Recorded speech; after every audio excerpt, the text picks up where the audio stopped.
Olha, com certeza uma das piores adaptações feitas para o universo cinematográfico foi toda a fase do indigno Thor e do Carniceiro de Deuses. A Marvel decidiu juntar 4 histórias completamente diferentes em um único filme e não desenvolveu metade do que tem nos quadrinhos. Claro que, por se tratar de um filme, muito do que acontece nas páginas não pode ser adaptado por uma questão de tempo, mas isso também não significa que a maneira como eles fizeram é uma maneira minimamente decente. Na verdade, é bem ao contrário disso. A adaptação foi feita de uma maneira bem porca e bem desrespeitosa com o personagem e o material original. Quem me acompanha há mais tempo sabe que pra mim, essa é uma das melhores fases de um personagem na história dos quadrinhos e contém a minha cena favorita de uma HQ. Eu cheguei a mencionar isso naquele vídeo onde eu expliquei como Thor se tornou um dos heróis mais poderosos da Terra e muitos de vocês me pediram para trazer um vídeo falando de como ele se tornou indigno. Então no vídeo de hoje, vou fazer aquilo que a Marvel não fez nos cinemas e vou explicar a fundo como Thor perdeu a sua habilidade de erguer o seu martelo e como tudo se desenrolou. Mas essa história, por incrível que pareça, não começa com Thor, mas sim com os Vingadores, após encontrarem o corpo do Vigia na Lua. O Vigia faz parte de uma raça de observadores que são quase onipotentes, porém seguem uma regra fiel de nunca interferir em nada. Então, por mais que o Vigia seja uma entidade muito poderosa, ele foi atacado e não fez nada a respeito porque é proibido. Mas de qualquer forma, ele reuniu os Vingadores para investigar o assassinato do personagem e descobrimos que o responsável foi o Nick Fury. Mas não o Nick Fury que nós estamos acostumados, mas sim o Nick Fury pai, que é aquele mesmo personagem que estamos acostumados a ver antes de 2012, que foi onde surgiu aquela versão do Samuel L. Jackson. E a título de curiosidade, essa versão não surgiu por conta dos filmes. Na verdade, ela surgiu primeiro no universo Ultimate, depois foi para os filmes e mais tarde ainda para o universo tradicional. Mas de qualquer forma, o personagem não só atacou o Vigia, como também roubou seus olhos e conseguiu com isso o seu conhecimento, um conhecimento quase ilimitado, já que a função dos Vigias é observar o multiverso, todas as ramificações de linhas do tempo e catalogá-las, mas sem fazer nada. Obviamente os Vingadores não iam ficar parados após verem o que ele tinha feito e a ameaça que ele havia se tornado. Um dos personagens que foi encarar o Nick Fury no mano a mano foi o Thor, e o Nick falou uma coisa no seu ouvido que fez ele perder a capacidade de erguer o martelo. Por algum tempo ficamos sem saber exatamente o que ele havia dito. A Marvel deixou esse mistério no ar, e pra quem acompanhava os quadrinhos na época sabe que isso foi uma grande discussão. Mas no final das contas a revelação de que ele havia dito não era grande coisa. O personagem apenas havia dito no seu ouvido que Gorr, o Carniceiro dos Deuses, estava certo. E aí eu tenho que voltar um pouquinho mais no tempo para explicar todo esse rolê envolvendo o Carniceiro e por que isso afetou tanto o Deus Trovão. Gorr e Thor são inimigos mortais, e Gorr é uma das poucas criaturas no universo que faz o Thor sentir medo. Eles se encontraram quando o Thor ainda era jovem e a batalha foi completamente unilateral, com Gorr até mesmo prendendo e torturando o jovem Thor por dias a fio. Mas ele não estava atrás do Thor, mas sim de todos os deuses do universo por entender que eles eram inúteis e que as demais raças da existência estariam melhores sem eles. Então, eras no futuro, ele construiu uma bomba colossal feita a partir do projeto do deus das bombas, do coração de um deus ancião que brincava com a vida e com a energia da Necroespada. O plano quase deu certo, mas o Thor absorveu a energia da bomba no último instante junto com a Necroespada e matou o vilão. Mas o que isso tem a ver com a dignidade do Thor? Simples, Nick Fury apenas confirmou para o Thor que os deuses não serviam para nada e a humanidade estaria melhor sem eles. Lembrando que o Fury tinha essa informação graças aos olhos roubados do Vigia, que muito provavelmente prestou atenção na luta do Thor contra o personagem. E assim, foi uma desculpa bem fraca da Marvel para explicar o porquê do Thor não ser mais digno, mas é o tipo de coisa que a gente tem que relevar. O que fica difícil relevar mesmo é Odin, junto com todos os outros personagens que não tem nada a ver com essa história, não conseguirem erguer o martelo também. De qualquer forma, o Thor ficou ajoelhado implorando para o martelo voltar até ele, mas uma hora ele desistiu, então descobrimos que o martelo havia aceitado um novo portador, Jane Foster. Nessa época, Jane estava passando por um tratamento à base de quimioterapia, mas um portal serviu para ela na Lua e ela ergueu o Mjolnir. E eu sou muito crítico a mudanças tão severas assim em personagens, principalmente a troco de nada, mas a fase da Jane como Thor é tão bem feita que não tenho o que reclamar. A Marvel criou um grande dilema para a personagem entre permanecer no tratamento contra o câncer ou viver a sua vida de super-heroína. Isso porque quando ela erguia o martelo e se transformava, além de ganhar o poder do Thor, o martelo tirava qualquer toxina presente no seu corpo. Só que nessa brincadeira aí de eliminar todas as toxinas do seu corpo, o martelo entendia que a quimioterapia também fazia parte desse processo. Só que não o câncer, porque o câncer é produzido pela própria Jane. Então toda vez que ela se transformasse, ela meio que acabava com todo o tratamento que ela teve e acelerava a sua morte. Enquanto isso, Thor e Asgard se reinventaram. Thor voltou a utilizar o seu machado e as suas cabras para voar. Inclusive, seu machado tem um encantamento feito com seu próprio sangue e é capaz de cortar até mesmo a armadura de celestiais, fazendo dele mais letal que o Mjolnir. Mas o Thor tinha muita dificuldade em aceitar que não era mais o portador da sua principal arma e que tinha alguém por aí usando seu nome para atuar como super-herói. Ele também acabou perdendo um braço na luta contra os Elfos Negros, então não era a melhor das épocas para o personagem. Pior ainda, mais tarde ele foi capturado pelo Colecionador e passou meses em cativeiro até ser libertado pelo Bill Raio Beta. E quando o Capitão América falso da Hydra surgiu, ele lutou ao lado dos vilões por conta desse capitão conseguir erguer o Mjolnir e ele não. Mas ele estava fazendo isso com muito peso no coração e duvidando se aquele Steve era real. O problema é que o martelo era muito convincente, né? Mas outros também estavam sendo desenvolvidos, como foi o caso da Freya, que levou uma facada pelas costas pelo Loki e ficou à beira da morte. E Odin tinha agora que lidar com um conselho que dirigia os 9 reinos e também não aceitava a nova Thor e ficou isolado após sua esposa ficar entre a vida e a morte. Como se já não tivesse confusão suficiente, ao mesmo tempo que todo esse rolê acontecia, surgiu um novo Mjolnir e ele foi erguido pelo Volstagg, que ficou completamente completamente descontrolado e se tornou o deus da guerra. Ele recebeu um aumento de poder significativo com esse Mjolnir e vencia com facilidade todos seus inimigos. Até mesmo a Thor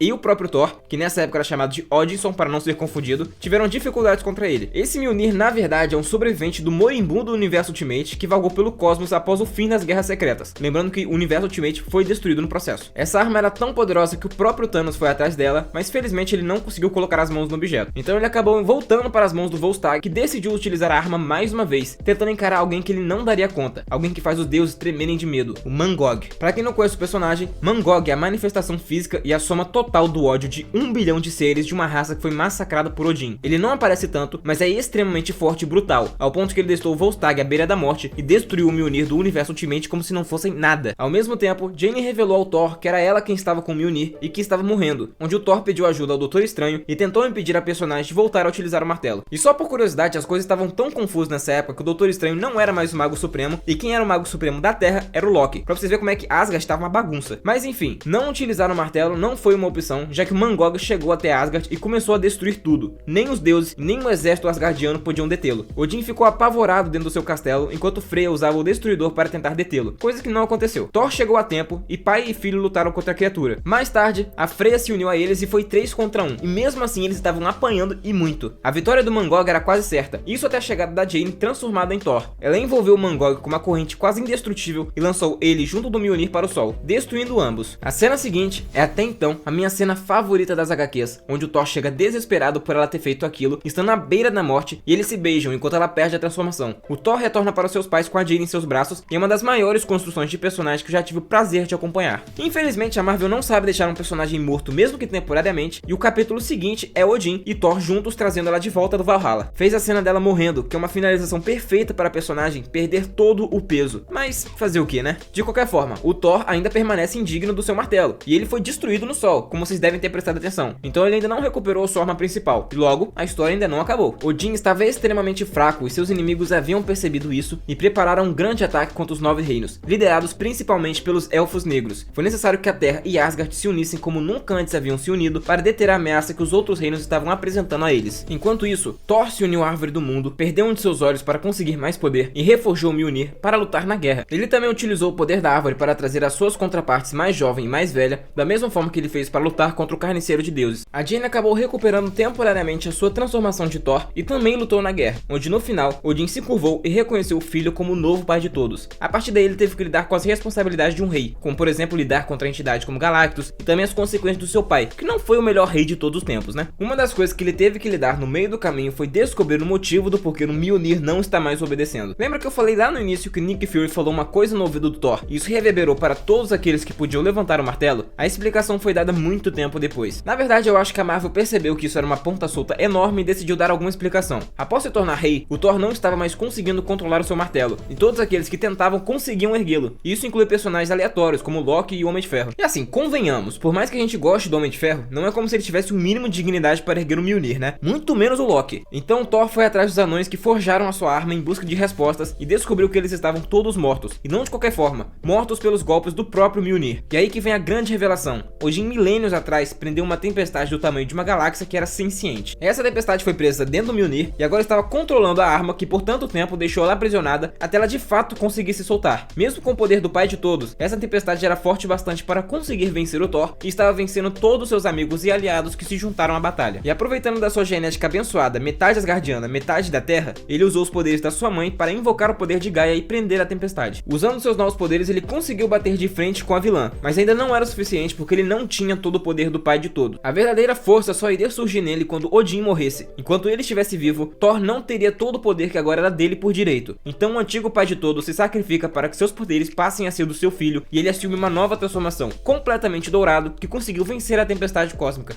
Bom, na verdade eu estaria simplificando muito se eu dissesse que foi apenas isso. Thor ficou extremamente furioso por tudo o que havia acontecido e usou seus novos poderes para ir até a Forja de Nidavellir. Aquele era o mesmo local que a sua arma havia sido criada e ele usou o poder do pai de todos para acender a forja com um calor de 1 bilhão de sóis. Então ele usou o calor da forja e de seus novos poderes para queimar os encantamentos de Odin junto da essência corrompida que havia sobrado da tempestade. Mas usar tanto poder e lutar contra essa entidade desgastou muito Thor. Ele teve que cair em um sono profundo para recarregar as suas energias. Quando ele reabriu os olhos, descobriu que a sua irmã Angela havia ido até o paraíso para juntar as partes que haviam sobrado do Mjolnir depois de tudo isso que o Thor havia feito. E depois do funeral final de Odin, o Thor também descobriu que o seu espírito agora estava dentro do novo martelo que havia sido reforjado, então a consciência do seu pai estaria para sempre com ele, o guiando. Ele esteve muito presente na batalha do Thor contra o Hulk, e depois que toda essa treta passou, o Thor voltou a ser bem escrito nos quadrinhos e usou o poder do pai de todos para finalmente fazer com que o seu martelo voltasse aos seus dias de glória. Então aquela forma dele toda remendada havia sido deixada para trás, ele voltou a ser o mesmo Thor tanto em design quanto em martelo, e agora temos o Thor de volta ao seu auge. Por mais que eu tenha elogiado bastante ao longo do vídeo aqui, e muitos pontos dessa história tenham sido bem construídos, a verdade é que por muito tempo o Thor foi um personagem horrível nas HQs. Toda a run dos Vingadores foi sofrida de ler, e ainda rolou muito mais coisa envolvendo a Força Fênix, que inventou uma história que era a mãe dele, depois descobrimos que de fato ela tinha parte no seu nascimento e por aí vai. O pessoal que tá lendo as HQs do Thor agora tem que agradecer muito com o fato de que a história tá sendo minimamente bem escrita, porque passamos por fases difíceis. O Thor é um dos meus personagens favoritos da Marvel, se não for o meu personagem favorito, e eu confesso que por muito tempo eu evitei ler qualquer coisa relacionada a ele de tão ruim que estava. Mas no fim, essa é só a minha opinião. Espero que tenham gostado do vídeo e ainda mais saber como o Thor se tornou indigno e voltou a ter posse do seu martelo. Se curtiu, deixa o like aí embaixo e não esquece de comentar se você sabia de tudo isso que havia acontecido. Manda esse vídeo para aquele seu amigo que não entende nada de quadrinhos e principalmente que não sabe nada sobre o Thor. Valeu